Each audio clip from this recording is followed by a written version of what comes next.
This one is going to be on the role of emotional dysregulation in ADHD and what that means for understanding comorbid disorders, but especially for diagnosis and management of ADHD. So again, more slides than I probably have time to cover, but we'll do the best we can to get through this in the brief hour that we have together. And I will try to leave some room at the end for question and answer as well.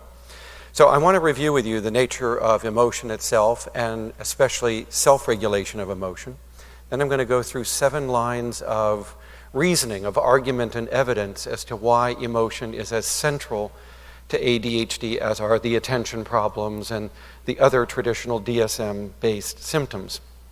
And then we're going to summarize some of the research on the impact that emotional dysregulation has in major life activities of these individuals.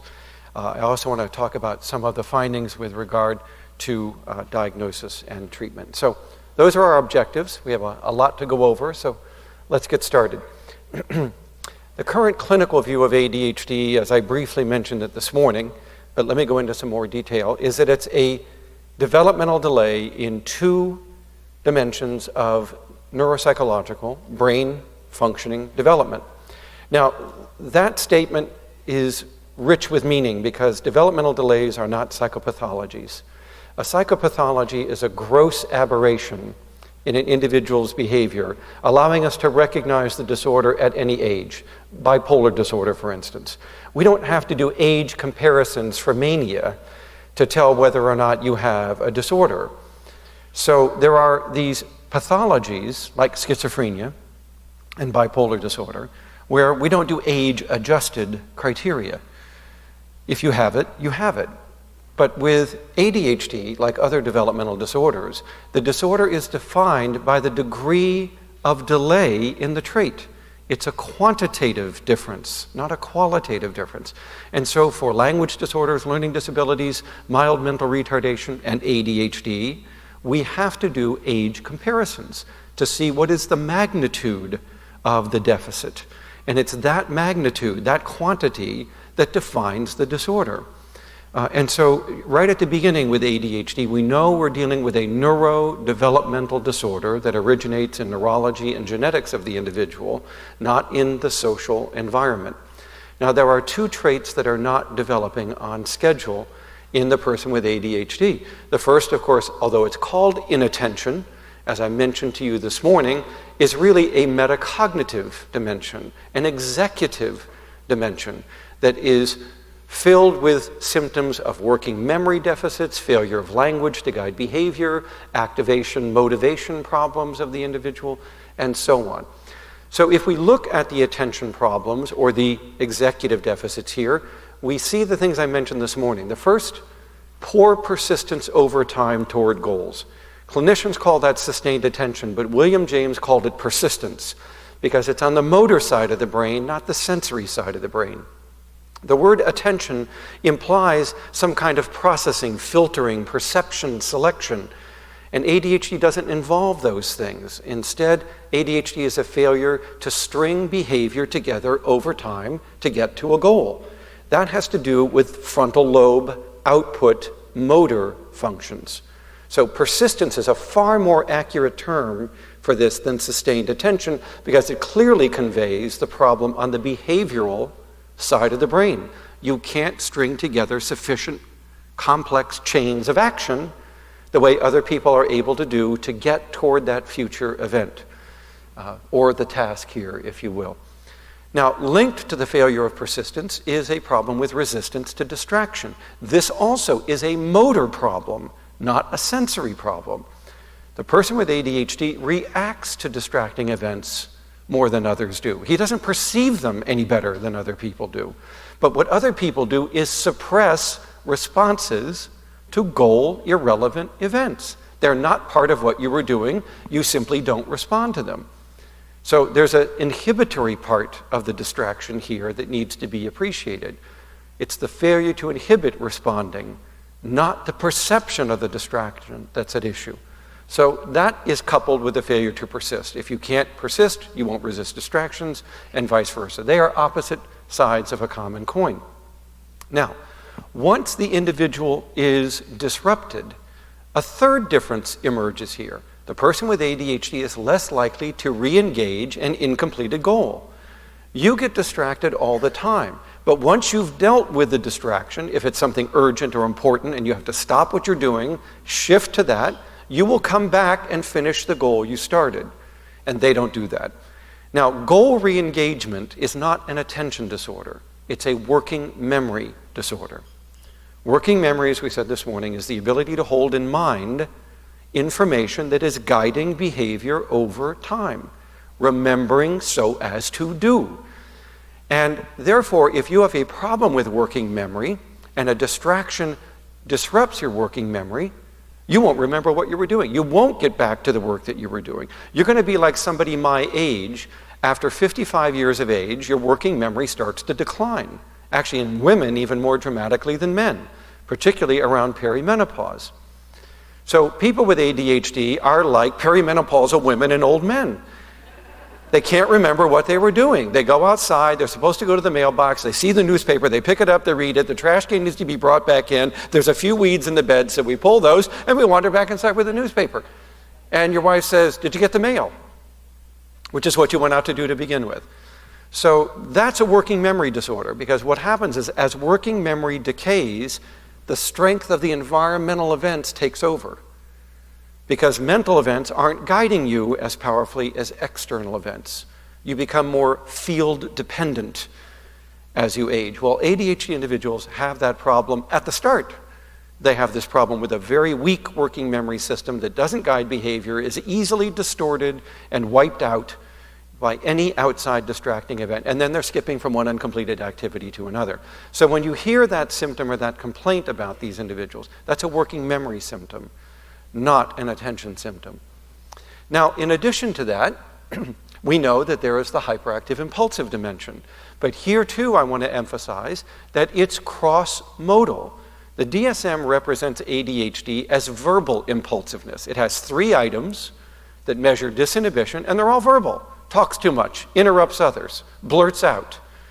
But the problem with inhibition in ADHD is vastly more complex than that. We tried to get 5 new items into the DSM-5 to capture this range, but the higher level committees in DSM-5 rejected any changes that might broaden the prevalence of the disorder.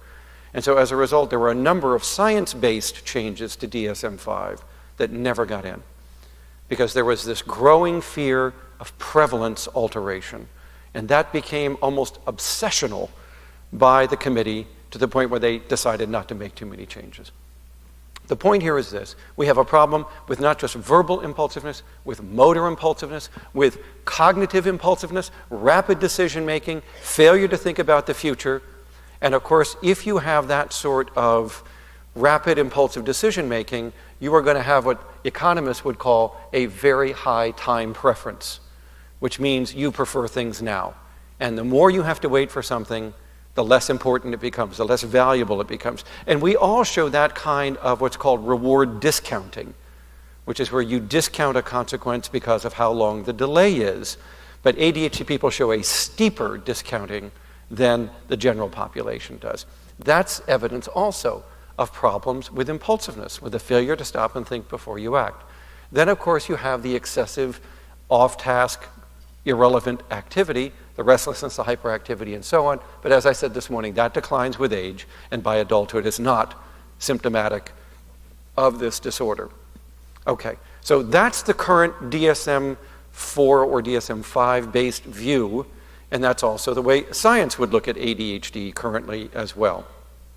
What I want to show you, however, is where emotion fits into that and why you have to put it back there. Now, very quickly, what is an emotion? It is a short duration change in your arousal, your alertness, and your motivation.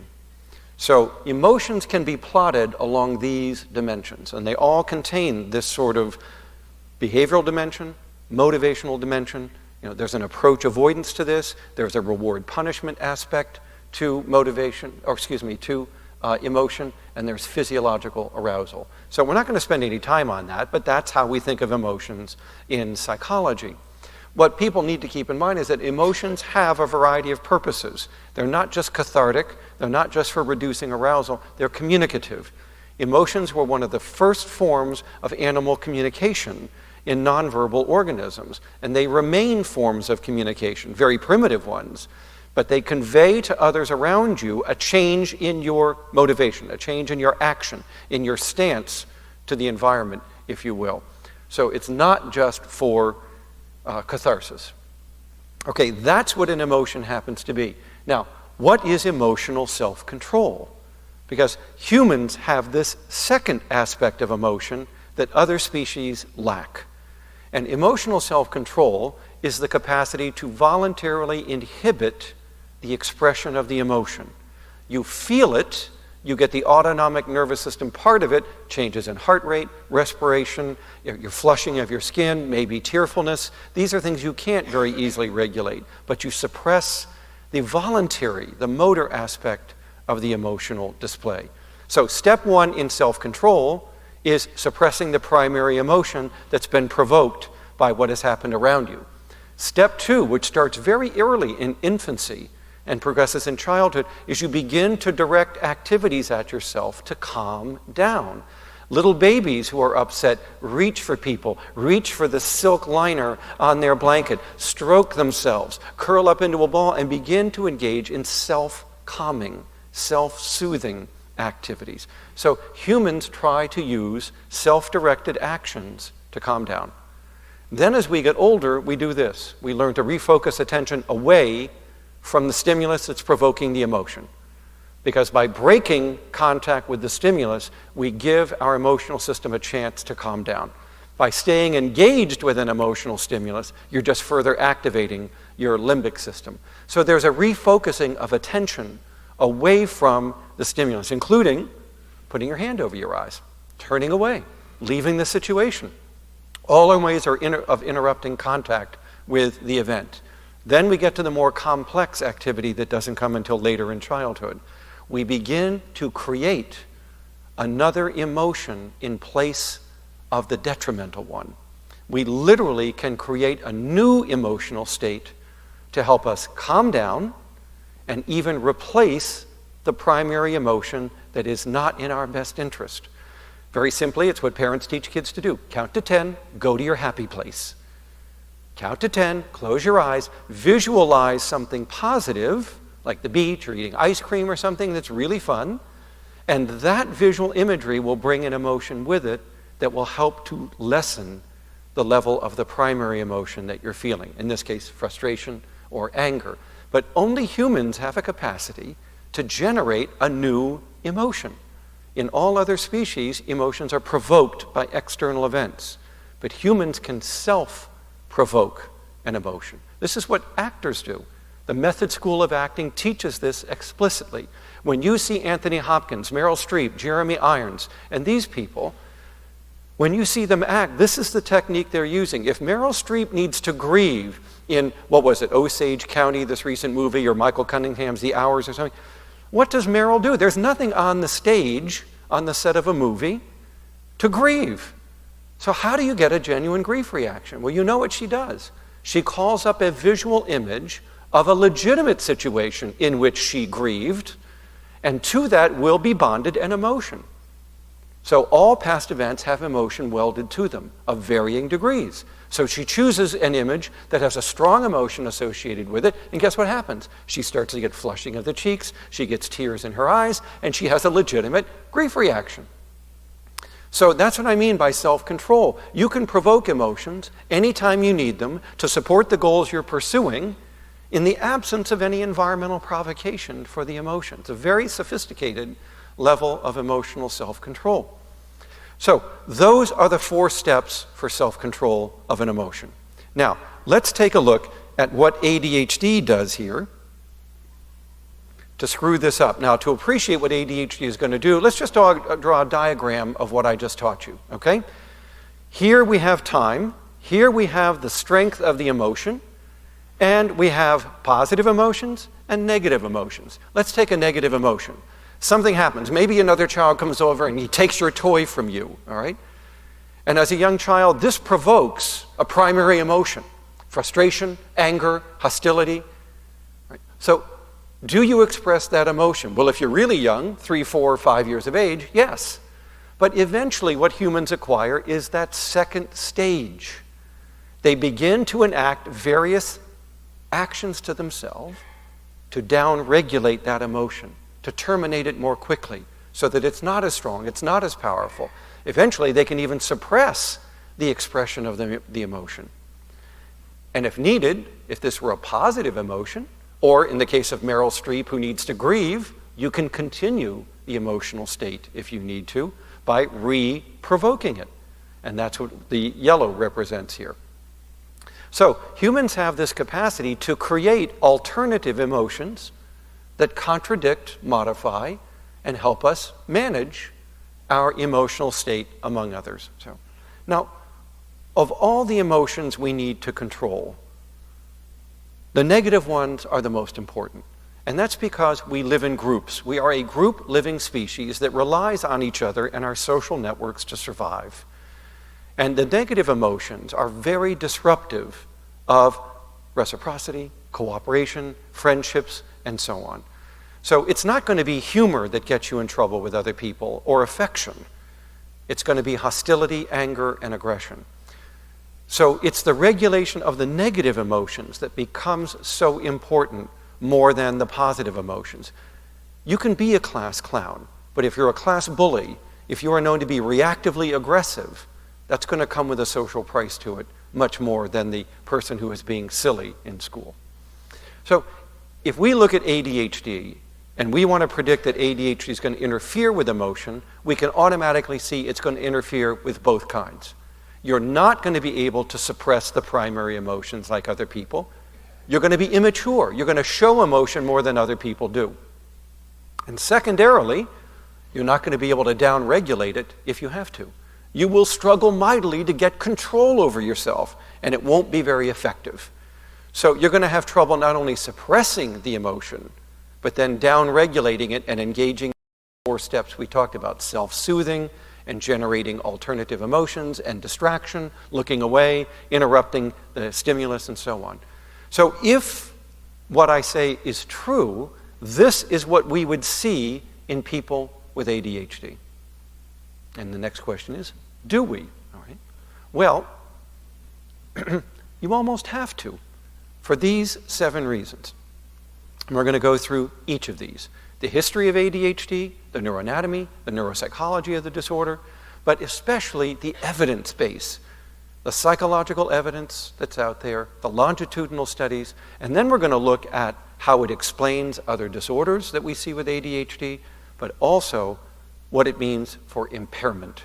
Because I'm going to demonstrate to you that emotions carry with them certain adverse consequences that cannot be explained by traditional ADHD symptoms: the inattention, the hyperactivity, the impulsiveness. And that becomes very important. I think you'd be surprised at what we're able to predict from these emotional difficulties. Finally, we're going to end up with what does it mean for diagnosis and management. Now, one reason emotion needs to be put back in ADHD is it's always been there. For the first 170 years or more of ADHD's existence in the literature, it was there. Everybody who wrote about ADHD, back to Weichert, which you heard me talk about this morning, to Alexander Crichton, all the way up through George Still's lectures, even the early writers describing the condition we call ADHD today, had included passion, emotion, the inability to regulate your feelings, this quickness to anger, and easily frustrated were part of their definition of the condition. So it started out there. And then when we got into the 1960s, as Pat Quinn mentioned about MBD, it was there. It was one of the 5 major components of the disorder. If we look at Mark Stewart's papers, like his Scientific American article describing ADHD children, it's rife with descriptions of aggression, temper, anger, hostility, easily aroused, easily annoyed, quick to emote or arouse. Dennis Cantwell said it was one of the 5 major features of the syndrome of hyperactive children. And Paul Wender not only described it in children, but was the first to describe adult MBD. And he made it a central part of MBD, for which he was roundly criticized at the time. Because people said, well, how can you distinguish that from bipolar disorder or from mood disorder and so on? And you can, but you just had to make a more sophisticated argument for it. So what happened? I mean, all the way up through my early career, emotion was always part of this condition we were now calling ADHD. What happened was DSM-2. DSM-2 came out describing ADHD then as hyperkinetic reaction of childhood. And if you go to DSM-2, which I have on my bookshelf, and you read it, it's only a paragraph, it describes ADHD as involving inattention, distractibility, hyperactivity, impulsivity. But once the official stamp of the APA was put on those criteria, emotion was abandoned and has never returned in any of the subsequent DSMs. Oh, it's occasionally mentioned in the text as possibly an ancillary related comorbidity for some people. But it's not part of the criteria, it's not part of the description of the central features of the disorder. So we have this official, if you will, abandonment of emotion after 170 to nearly 200 years of emotion being part of the disorder. I don't know why this happened. At the time, Stella Chess, a very influential child psychiatrist, was also part of this committee. She was writing papers simply saying that hyperactivity was just that, excessive motor restlessness, nothing more. So we don't quite know what happened back then. It may be that it was the fact that emotions are hard to measure.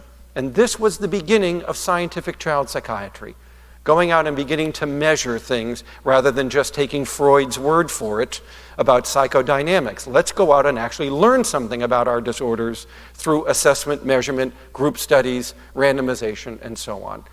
And emotions are much more difficult to assess than is hyperactivity. I don't know why they got rid of it. All I know is it's always been there up until the DSM abandoned it. But according to the neuroanatomy of ADHD, which is our second line of evidence, it has to be there. And we talked about this morning, so I won't spend as much time on this. But we know that there are 5 brain regions that are smaller in people with ADHD. They're at least 3 to 10% smaller, and according to the newest studies, which are looking at microstructure of white matter, it's even worse than that. But at a minimum, we're looking at much smaller regions that are much less mature in their development by about 2 to 3 years. And these regions are the orbital frontal cortex, the midline anterior cingulate, the basal ganglia, and the cerebellum. Now, because the frontal lobes are smaller, especially on the right, then the bundle of fibers that connects the 2 hemispheres would be smaller, and that's the corpus callosum. So the anterior part of the corpus callosum is also smaller in these individuals, but that's a byproduct. And by the way, ADHD, although it involves an immaturity in both frontal lobes, is twice as bad in the right as it is in the left. And we even see that in our studies of working memory.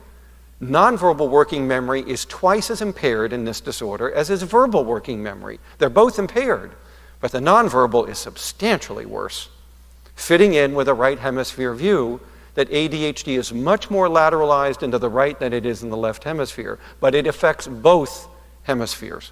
It's not exclusively right hemisphere. So the point is this. Here are the 5 structures. And as we mentioned earlier this morning, we can organize those 5 structures that you see here. Dorsolateral cortex, here's your anterior cingulate, you've got your basal ganglia right in here, it's hard to see it. Here's your cerebellum back here. Right? We can organize these structures, as we said, into 4 networks. Network number 1, as I told you this morning, is from the frontal lobe back to the posterior part of the right hemisphere, and from there, there's also a connection, a network into the anterior cingulate, which is right here. And this is the network for self-monitoring, for turning your attention network on yourself. And it's the beginnings of self-awareness. You begin to track and monitor your internal and external states yourself.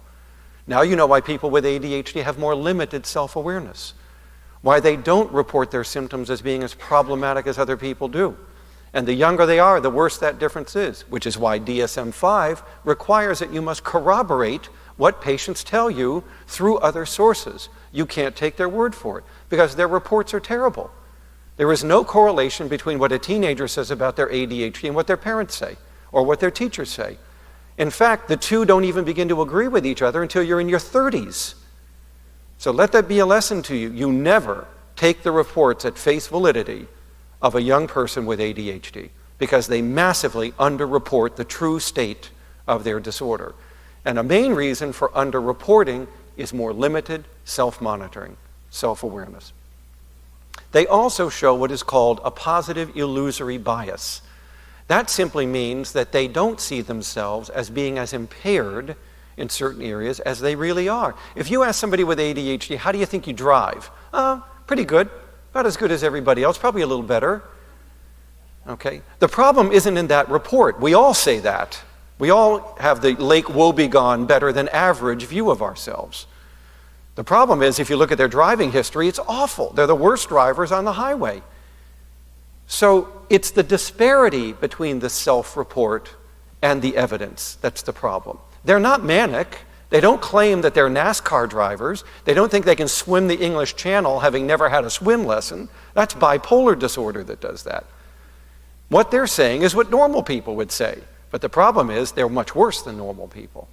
What they fail to appreciate is the degree of the deficit that they have in their functioning. All right, so we know from the neuroanatomy that there has to be a problem with emotion because the anterior cingulate and the frontal lobe are involved in ADHD. And we know that they are instrumental to the emotion regulation circuitry of the brain. So it has to be there. And as I pointed out this morning, besides the network for self-awareness, we have these three other networks in the brain. From the frontal lobe to the basal ganglia, again, the what network, what I think influences what I do. Second network, frontal lobe to the cerebellum, the when network, the timing network. And then finally, the one that's important for this lecture is from the frontal lobe through the midline cingulate into the amygdala and the limbic system. And that's the emotional circuit, often called the hot executive circuit. I call it the why circuit because, as I said earlier, it also is helping you make decisions about what you're about to do. If you have a range of options, this is the circuit that makes the final call, which is why you often see neuroimaging studies talking about the anterior cingulate being involved in conflict and conflict resolution. When there are disagreements in your mind about what to do, what not to do, this, I could do that, it will be this circuit that is evaluating their consequences, their emotions, their motivation, how you feel about these options, and then makes the final call. So, as I pointed out to you earlier, you can see all of those networks already mapped on to this brain. So we're not going to spend any time on that other than to say there has to be an emotional problem in ADHD because the very regions of the brain that give you emotional self-control are not developing on schedule. We also know that various theories of ADHD, including my own executive theory that you heard about this morning, include emotion and poor self-regulation as one of the dimensions that ADHD interferes with of the various executive functioning dimensions. So it's not just me. Other theories say the same thing. You already saw the other papers by Joel Nigg and Beth Casey and Javier Castellanos and others that I referenced on that last slide. So even neuropsychological evidence is saying there has to be a problem with emotion there. So now we cut to the chase. All of this so far is speculative. Is there evidence that emotion is linked to this disorder? Well, if you look at every single research paper that uses a rating scale that has any measure of emotion on it, routinely, the emotional scales are very elevated on these scales. So according to people's opinions about children and adults with ADHD, there's a substantial problem with regulating emotion, particularly with frustration, impatience, anger, hostility, and just general excitability and arousal. Direct observation studies. I can go out into a classroom, I can go to this university, I can bring people into the lab and videotape them, and I can provoke emotions and watch them. Their emotions are more extreme, and they can't down-regulate them. So the evidence is there from the observational studies that there is emotional dysregulation connected to the disorder. And within the past few years, studies that looked at the brain itself and at the psychophysiological responses of the brain have found that even at the level of the autonomic nervous system, particularly the parasympathetic nervous system, There are abnormalities in the reaction of the individual to emotional events. And those reactions convey a failure to regulate the emotional event. Now, besides that, we have evidence from family studies, my own, Steve Ferrone, Joe Biederman, and others, that the emotional dimension links up with ADHD in families and is transmitted across family members. So if your relatives had trouble with ADHD and emotional dysregulation, so will their offspring have difficulties with it. So the traits go together, correlate with each other, segregate with each other across family lines. Also, studies of children followed to adulthood as well as adults with ADHD clearly show that emotions are problematic. For instance, this is my Milwaukee follow-up study. And again, I mentioned it this morning when I was talking about children and their executive deficits, but let me remind you, we have a group of children who had ADHD in childhood 27 years ago. And I have followed these children ever since. And as part of their assessment when they were young adults, we asked them about a range of emotional symptoms. Now, to keep the graph from getting too busy, I only put 5 up here. But I could have put the other 5 and you would have seen the same results, so it doesn't matter. The point is this, look at the red bar. Those are the kids whose ADHD remained fully diagnosable at 27 years of age. We're going to call it persistent ADHD. By the way, it was at a minimum 2/3. 65% of people with ADHD will be fully ADHD in their 30s. We did find that about 14% had fully recovered, and the remainder were what we call subclinical. And those two groups are put together in the what we call non-persistent category. And then you see my community control group that we followed over the same period of time. What do we see here? First of all, we see that if your ADHD persisted, so did your emotional symptoms. And in fact, your emotional symptoms are occurring as frequently, see the percentages, as the DSM symptoms, the one we use for diagnosis. So it's not like these are lesser symptoms. They're just as common, just as prevalent, just as severe as are the ADHD inattention and hyperactive impulsive symptoms. But we also see in the blue bar that if you're starting to recover from your ADHD, you're starting to recover from your emotional dysregulation. But you're still not normal. That's the yellow bar. You still have some problems, but not to the degree that the diagnosed persistent group does. Now, here's the same interview and rating scale, assessing the same symptoms, but with a group of adults with ADHD. And look at what you see here. The adults are massively more emotional than the control groups that we use in these clinical studies. And again, if you look at the frequency with which these are occurring, their prevalence, they are as prevalent as the DSM-4 symptoms. So if you have ADHD, you are going to have emotional dysregulation to the same extent you have ADHD. They're directly in line with each other, as common, as problematic as your attention and inhibition and hyperactive problems, but especially inattention and inhibition. So when we go back over the evidence, the history says it's there, the neuroanatomy says it's there, the neuropsychology says it's there, the evidence says it's there. So what does it mean? Well, first of all, if you put emotion back into ADHD, you can start to explain the comorbid disorders that link up with it. Right now, people treat comorbidity if it's just stuff happens. Okay, ADHD kids are 11 times more likely to have oppositional disorder. So are adults. By the way, ODD is an adult diagnosis, not just a childhood diagnosis. And it's as highly persistent as is ADHD. Why would ADHD link up with oppositional disorder, and then with conduct disorder, and then with anxiety, and then with depression? By putting emotional dysregulation into ADHD, you can see those pathways much more clearly. Let me explain them to you. ODD is a pattern of hostile, defiant, aggressive behavior, willfulness to refuse to obey another individual, resistance to authority. As we've said, it is the #1 comorbidity in ADHD. 65 to 84% of ADHD children will have ODD. It's also the most common comorbidity in adults, but clinicians tend not to diagnose it. They think ODD is a kid's disorder rather than an adult's disorder. We need to keep in mind that ODD forms 2 dimensions. Even DSM-5 is finally acknowledging that ODD is not a single dimension of symptoms. And the 2 dimensions are, 4 of the symptoms are emotional, the anger, the hostility, the temper, and 4 of them are social conflict. They take another person to have that symptom. You're refusing, you're defying, you're resisting authority.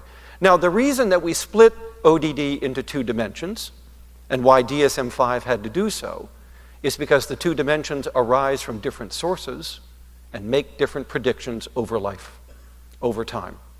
So, the emotional symptoms of ODD come from ADHD or a mood disorder, like bipolar disorder. So there's a biological basis to the emotional component. It's an inherent feature of the person, not of their environment. Something has predisposed this individual to being very emotional. In this case, it's ADHD. It's that executive function we just talked about. You can't self-regulate your normal emotions. The second dimension of ODD is the social conflict dimension. Where does that come from? Learning. Unlike ADHD, half of the variants of oppositional disorder is learned within a family environment. The training is inadvertent. Parents don't mean to be doing it, but they're doing it anyway. So half of ODD's severity has to do with who is raising you and how good or how poorly their parenting is. So disrupted parenting is the source of the second dimension. ADHD is the source of the first dimension. And you put both of those together, you are going to get clinical ODD. To put it another way, if you're diagnosed with ADHD, you are halfway down the road to ODD. All it's going to take is for you to be raised in a particular environment with a parent who can't manage you very well, and you are off to the races, honey. So it takes both. The environment interacting with these genetic predispositions toward emotional dysregulation to get that. So we need to understand then that there are two dimensions to ODD arising from different causes and making different predictions over time.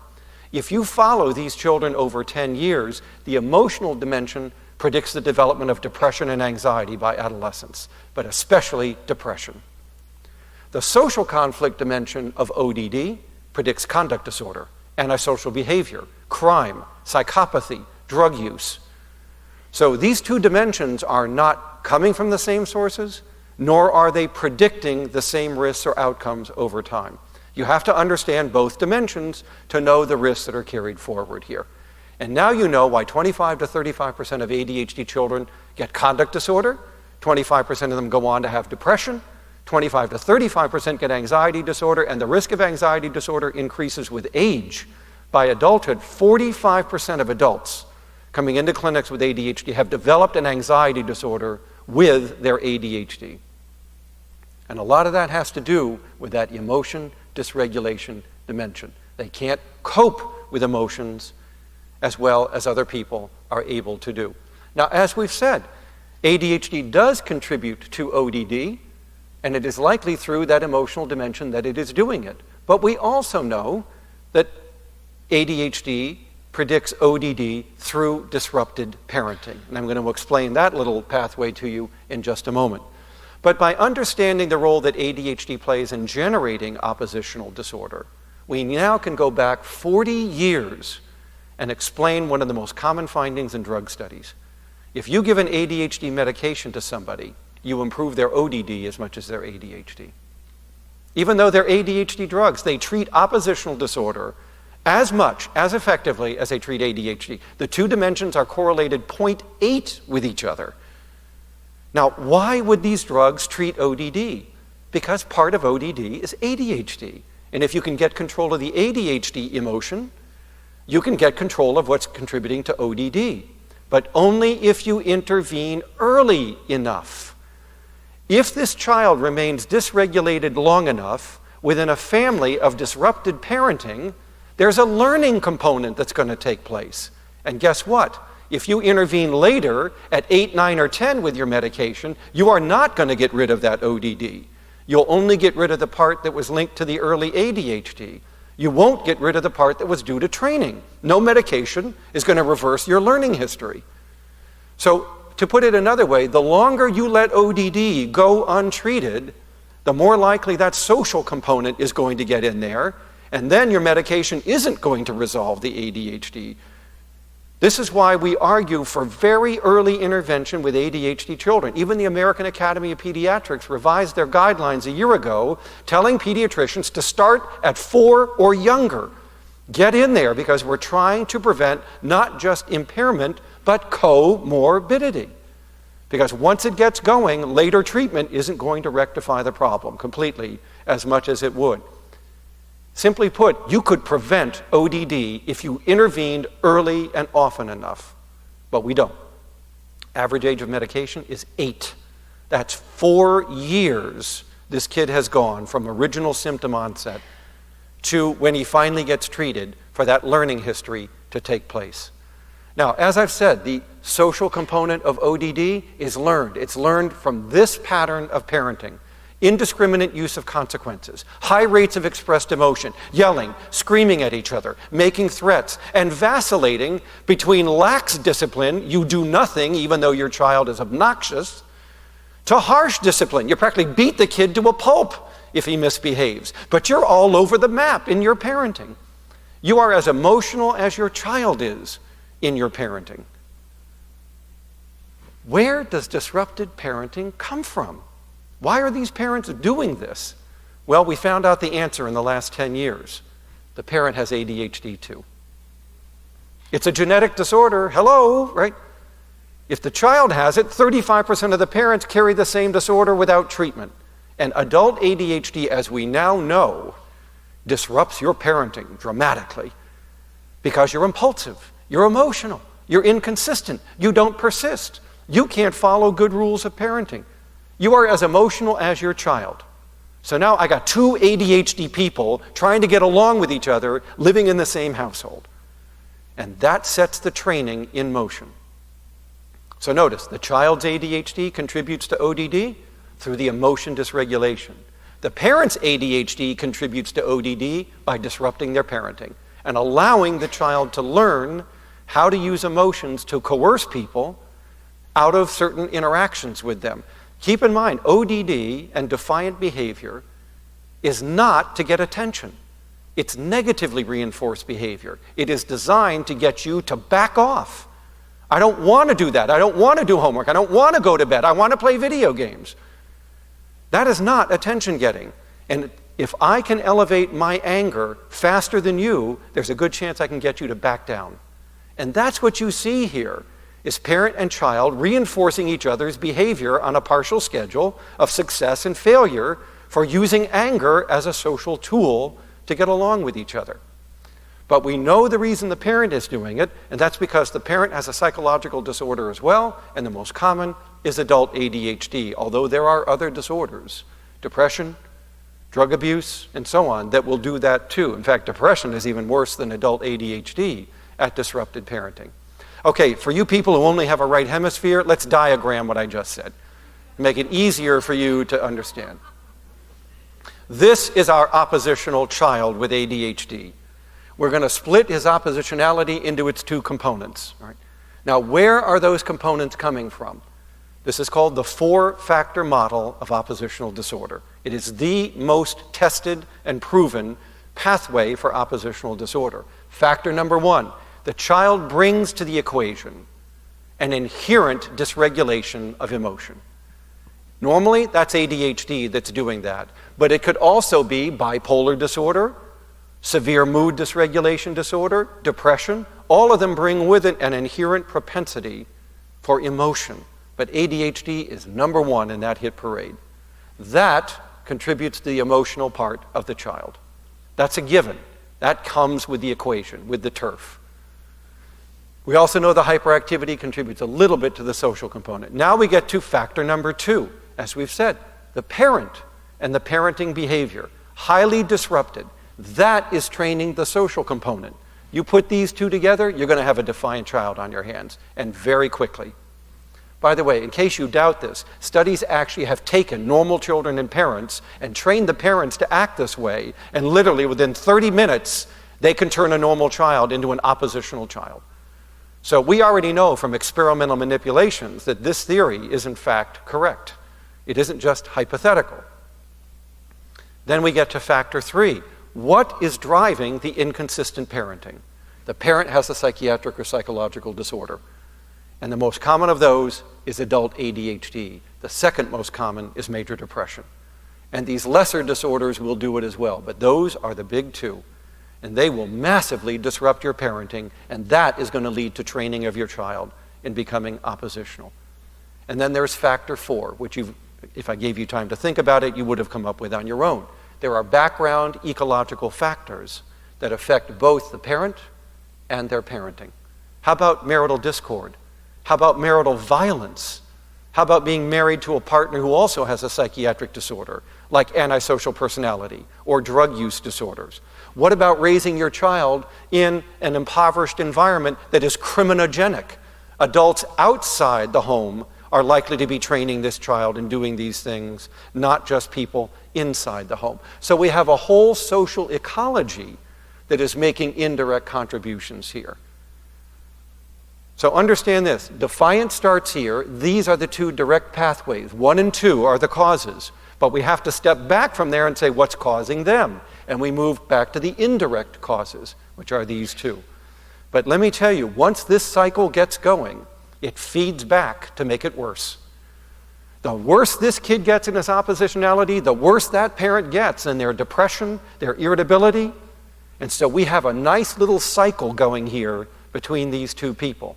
And by the way, it also feeds back into the social ecology as well.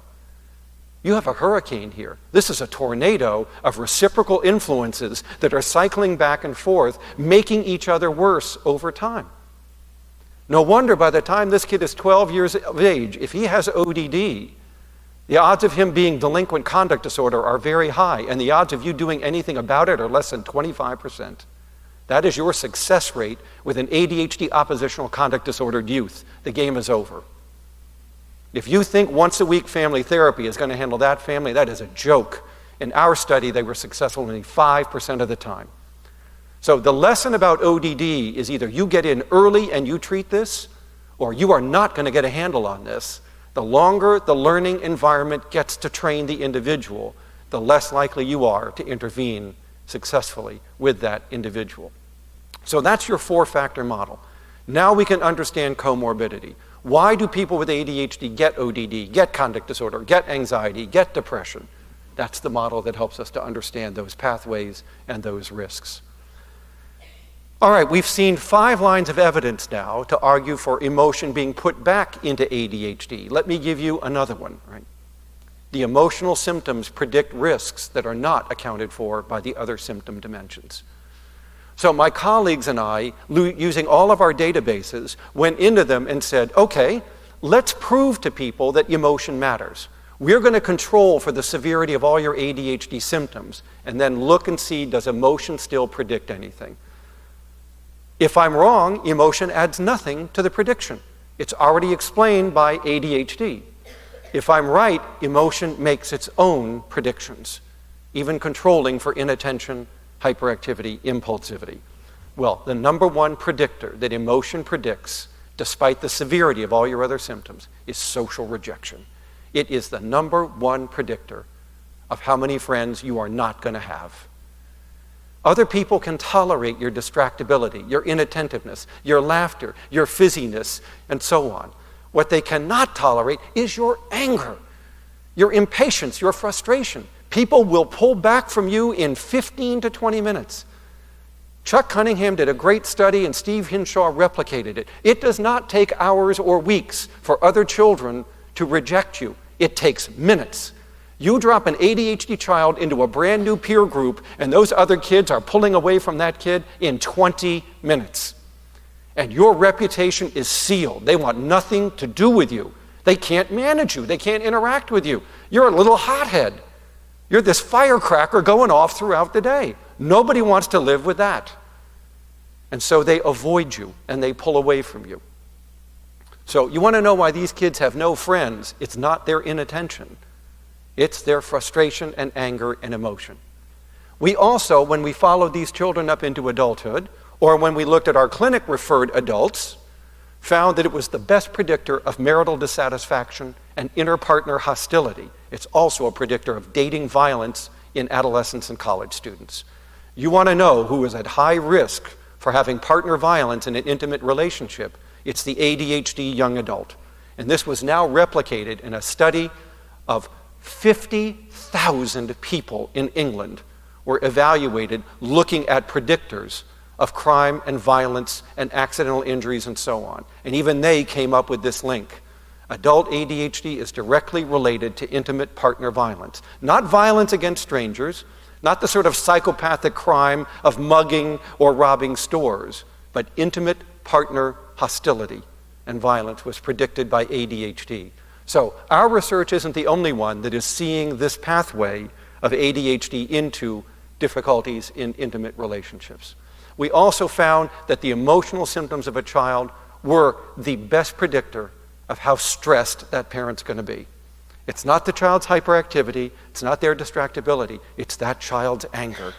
That is what drives the parents to make the referral. It is what drives their ratings of how stressful they are in trying to raise this child. This may surprise you. We've done detailed studies of driving in adults with ADHD and in my longitudinal study of ADHD. We have their driving records. We have behind-the-road evaluations. I have a $100,000 driving simulator that we use to assess your driving. We looked at driving from all aspects. And then we ran it through the analyses I mentioned, and what did we find? Emotion predicted these outcomes of driving. It makes sense that it would predict road rage. Did you know that adults with ADHD are the most common people to have road rage on the highway? Well, that's where it's coming from. It's not just their risk-taking and their love of speed and desire to, pass you on the highway or something. It also explains their anger, their hostility when they're frustrated while they're driving, not to mention their use of alcohol and their crash risk. We looked at the adults. How are you functioning at work? What does your employer think of you? How many times have you changed jobs? How many times were you fired in the history of your work? Emotion was the best predictor of the number of times you've been fired from a job. Here again, ADHD symptoms predict how well you do your job. Emotional symptoms predict if you're going to get fired, because employers will not tolerate that in the workplace, especially toward customers, not to mention other people in the workplace. Again, we found it was a predictor of dating difficulties, especially hostility and violence. We have the credit reports and complete surveys of the finances of our children that we followed to adulthood. So we went back and looked at financial management, how you manage money. And these were related to your affect dysregulation. Overuse of a credit card, exceeding your credit limit, impulse buying, and so on. And then we went back and looked at your parents. How emotional were your parents? There was a direct correlation between the degree of impulsive emotion in the parents and in the children. And as Steve Ferrone showed, this is highly heritable. This isn't just through learning. This is because both of these people have ADHD as well. So all of this is to show you that there is value added in including emotion in our conceptualization of ADHD besides its two traditional symptom dimensions. We learn things about our patients we would not have realized by understanding the emotional element of the disorder. Now, what does this mean for diagnosis of ADHD? First, it means don't mistake the emotions of ADHD for another disorder. You don't have to go searching for some other mood disorder or the new DMDD, disruptive mood dysregulation disorder now is the new one that's in there, major depression and so on. Emotion is part of ADHD. So there's no reason to add a comorbidity. On the other hand, some ADHD children do develop bipolar disorder, major depression, anxiety. What's the difference? What evidence can I give you? The environment's one, for sure. Let me explain to you several differential diagnostic tips to help you sort out what's ADHD and what's a mood disorder. Number one, the problems in ADHD are emotions, and emotions are short duration. All right, so this is a short duration event. In contrast, moods are long duration events, lasting hours, days, weeks, right? Doesn't the DSM require that the mood be there 2 weeks or longer as the predominant mood, more often than not? Of course it does. So an emotion is short duration, a mood is long duration. Number two, the emotion is provoked. Something in the environment triggered this response. In a mood disorder, it isn't. You can have people fluctuating through these mood states of mania and psychotic depression as if they're bipolar, and it has nothing to do with the provocation around them. So, one is provoked, one isn't. Number 3, the emotional reaction of the ADHD person is rational.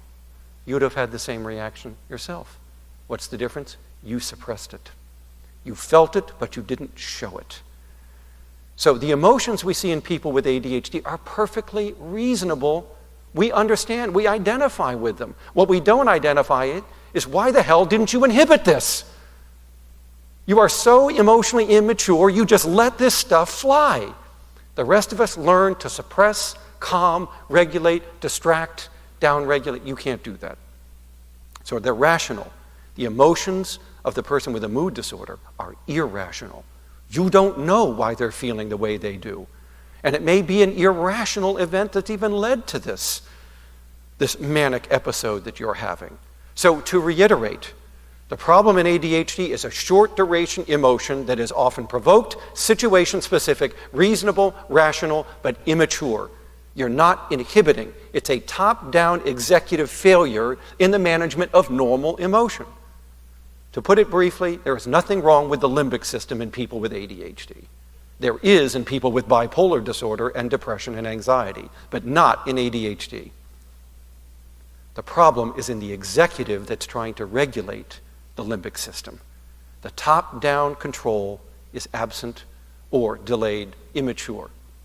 Whereas in mood disorders, they're irrational, they're long duration, they're cross-situational, they're capricious, and they vacillate.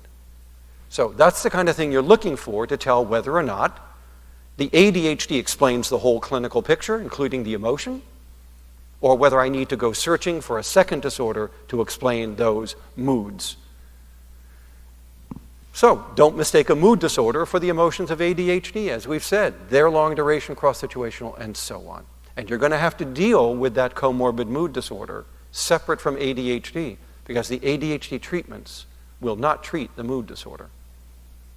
By the way, you can treat the ADHD in a bipolar patient or in a depressed patient, but at least with bipolar patients, we ask that you treat the bipolar disorder first. You always treat the more severe condition before you double back to treat the other one. But you can use ADHD medications with people who have bipolar and comorbid ADHD just fine. Right? So whereas people used to say, oh, we can't give them stimulants because that will provoke manic episodes in these individuals, and that is not true. We have no evidence that stimulants provoke manic episodes in these individuals. So that's what it means for diagnosis. Know which affect goes with ADHD and which cannot be explained by ADHD. Now, what about treatment? Well, number one, we understand that the emotional symptoms of ADHD, that's what this acronym stands for, will be improved by ADHD medications as much as their ADHD symptoms will be. That's the point I made earlier. The ADHD drugs are controlling the emotional dysregulation that is part of the ADHD. But they won't control the symptoms of oppositional disorder that are part of the social environment that was learned. So let me put it this way. If you medicate a child with ADHD at 8, 9, or 10, and after medication the ADHD symptoms are under control, and you still hear complaints about oppositional behavior, that's learned. You are going to have to come in with a behavioral parent training program or some other intervention that works on rational, reasonable parenting, consistent parenting. On the other hand, the younger the child that you medicate, you may be likely to hear that the ODD resolved right along with the ADHD, because most of it was driven by the ADHD and the learning component didn't have a chance to take hold. So the older the child, the more you're going to be doing behavioral parent training in order to deal with that disrupted parenting. Now, I also want you to understand that the ADHD drugs don't regulate the emotion of ADHD identically. They all do it effectively, but they do it through different pathways. And this can help you to understand the drug responses that your patients, your clients may be having. For instance, let's take the stimulants. The stimulants work in controlling emotion by suppressing the limbic system. The higher the dose you give, the less activity in that system. Okay, well that's certainly one way to skin a cat, isn't it? I can control your affect by eliminating your affect. But remember, the limbic system was not impaired in ADHD. It's not part of the ADHD neuroanatomy. But one way to control emotion is to prevent it from occurring to begin with, and that's what the stimulants do. And now you know why 1 in 5 patients complains to you of emotional blunting, that the patient becomes like almost an automaton. They begin to lose their affect. Yes, they're compliant. Yes, they're productive. Yes, they're obedient. But that's all they are. Parents in particular are very concerned about this side effect and often stop their stimulant medication because they don't like what this child has become. They don't see the joie de vivre, the affection of the child. We want this kid to be poking his sister once in a while, to be getting a little upset. I don't need a bland robot that sits at a computer. And yet some of these kids can get that way. So we have to be careful with stimulants because if you push the dose too high, you can get blunting of normal emotions, which really isn't the goal after all, is it? Now, let's take the non-stimulant, atomoxetine, for instance, the norepinephrine reuptake inhibitor. That's Strattera. What does that do? It has no effect on the limbic system whatsoever, but it activates the anterior cingulate and the frontal lobe. It activates the executive that is managing the emotion. So what would I predict from that? That atomoxetine will be better at regulating the emotional symptoms of ADHD than the stimulants will be, because it's doing it at the site where the problem is, at the site of the executive system that isn't down-regulating affect to the extent that it should. You will also find that atomoxetine does not produce the side effect of emotional blunting. There's never been any complaints about that in any of the literature to my knowledge. Now you know why we are seeing clinicians in this country combining these medications. And they're doing it to get greater coverage across this range of ADHD symptoms. The stimulants are really good at improving your attention and executive system, your cold cognition, your working memory. They're not so good at necessarily handling the emotional dysregulation. So by adding in a non-stimulant, you're able to keep both drugs at lower doses, that's always a good thing, and get wider coverage across the ADHD symptom complex, including emotional dysregulation. Now, what about the third drug that's on the market that came on the market a couple years ago? Intuniv. Intuniv is guanfacine XR, extended release. Guanfacine has been around for years as an antihypertensive drug. It's used to treat high blood pressure, but it also has been known to have psychiatric, psychopharmacological properties. And it is beneficial to people with ADHD and Tourette syndrome. So Shire simply took and reformulated it so that the drug lasts longer. Now, what does guanfacine do? Well, guanfacine is an alpha-2 regulator. It goes to the frontal lobe and it fine-tunes the signal in nerve cells. So unlike stimulants, which affect the expression of dopamine and norepinephrine, but mainly dopamine, and they do it usually through increasing production and blocking reuptake, guanfacine has its effect by latching onto a nerve fiber and opening or closing the little ports along the nerve cell, the alpha-2 ports. And if you close the alpha-2 port, the signal is stronger down the nerve cell. If you open the little alpha-2 port, the signal gets dampened and noise comes into the signal. What guanfacine does is to fine-tune frontal nerve cells so that signals are stronger, less confounded by noise, more likely to reach their endpoint and have an effect. So this would argue that, like atomoxetine, guanfacine might well be activating the executive system so that the signals from the executive system are cleaner, purer, stronger. Here again, you might use guanfacine like you use atomoxetine to address the emotional component of ADHD where stimulants might not be so good at doing that. And what are we seeing in the US today? Clinicians combining Intuniv with a stimulant to do just that. Lower doses, much more pervasive coverage of ADHD symptoms. So by understanding how the drugs work in the brain, we have a better understanding of how they manage the emotional aspect of ADHD. By the way, 70% of the brain areas activated by the ADHD drugs are shared. So they have a lot in common, which is why they're ADHD drugs.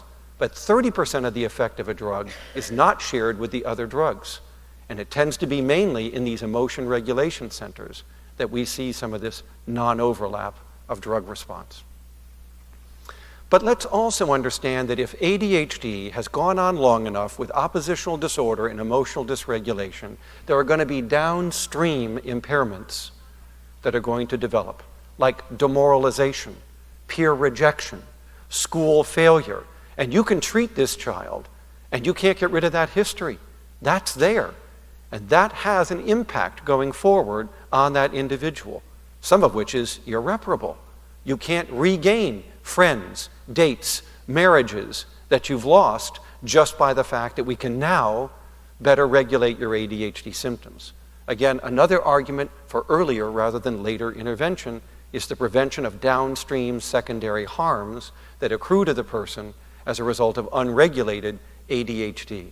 And then, as we mentioned, the social ecology is very important, particularly parenting, and we may need to get in with behavioral parent training classes to help these parents. But if you're going to do that, you have to keep in mind that you have to screen all parents for ADHD before you do behavioral parent training, because they'll fail if you don't. You must manage the parents' ADHD symptoms to make them responsive to the training. And if you don't do that, they will fail. The single best predictor of families going through behavioral parent training as to who will fail is that the parent has ADHD that you're trying to train and you haven't done anything about it. So don't bother taking an ADHD adult through a parent training program if you're not managing their ADHD. You're wasting your time and their money. Which is why you hear us arguing, as I have for a decade now, you always screen every parent that brings an ADHD youth to your clinic. Because you need to know whether the genetics are such that that parent shares that same disorder and that that parent's disorder is going to interfere with your plan to help this child or adolescent or young adult college student with their ADHD. Now, there are ways that you can help the ADHD individual better cope with their emotions.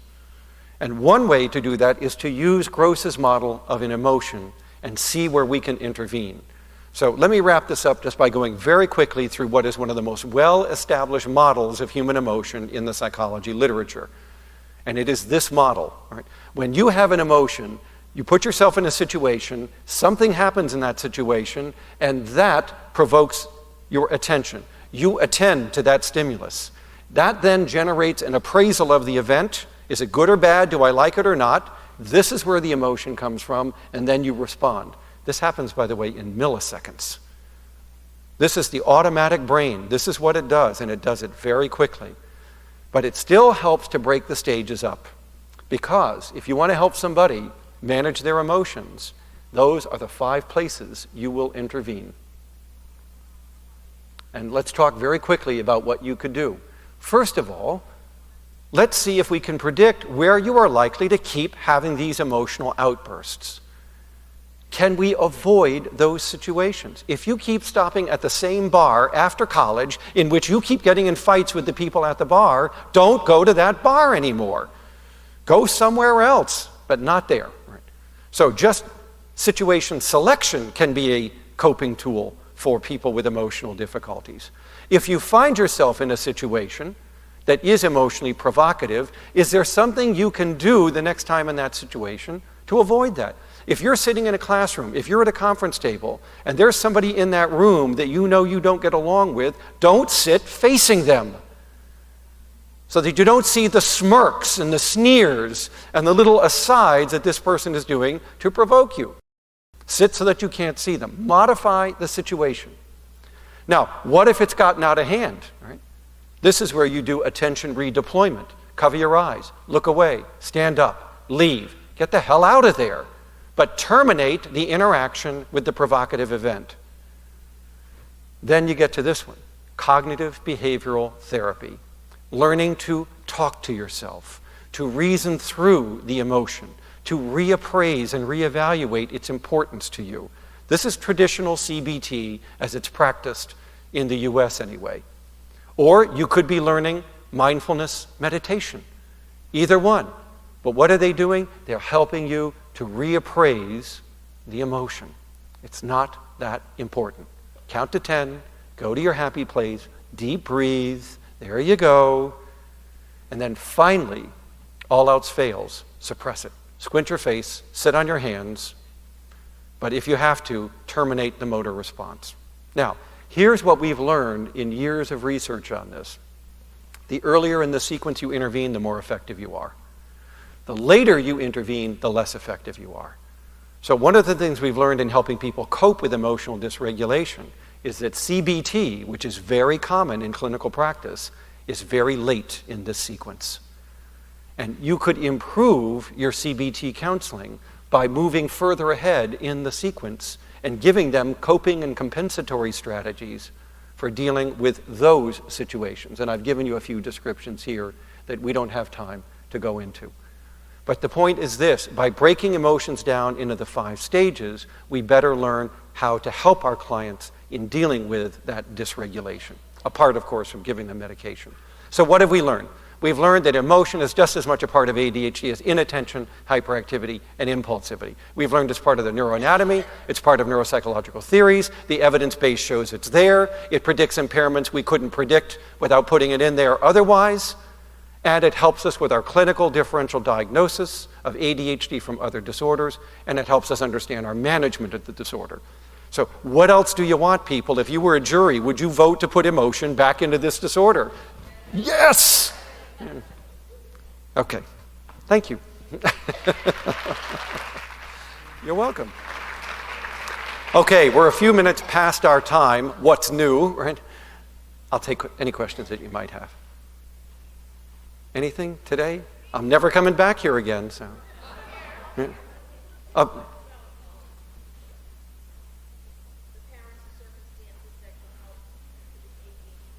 ODD, right.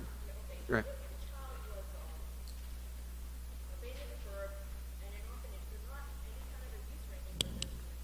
Yes. It wouldn't lead so much toward ADHD. She's asking about children who come out of orphanages, who may have been malnourished, abandoned, neglected. What is that contributing to? Well, we know that the background of that child is contributing to their ADHD. Malnutrition is part of that, not the neglect, but the kids who wind up in Romanian orphanages are kids of alcoholic parents in a war-torn country that often have been malnourished and their parents have smoked and drank. Everything I just listed is a known cause of ADHD. So that aspect of that orphan would in fact be explained. The ADHD part of that would be understandable. Right? Now, what about the orphanage itself, the neglect, the abandonment? What might that do? Well, what you would tend to see is more of a blunting of the individual's ability to interact with others. Very inappropriate behavior, if not aloofness, blandness. I mean, there's a point where the individual almost becomes like a feral individual in terms of their ability to interact with other people. And so, yeah, you might get like a feral reaction, reactive aggression and anger and so on. Right? But part of that is simply failure to be exposed to any learning environment. You can't learn normal self-control if there's no environment teaching it. Right? Whereas in the ADHD typical case, it's not so much that the individual hasn't learned it, the individual has been trained by the parent in how to use their emotion as a social tool, as a device, through that 4-factor model that we explained. Okay, sure, yes.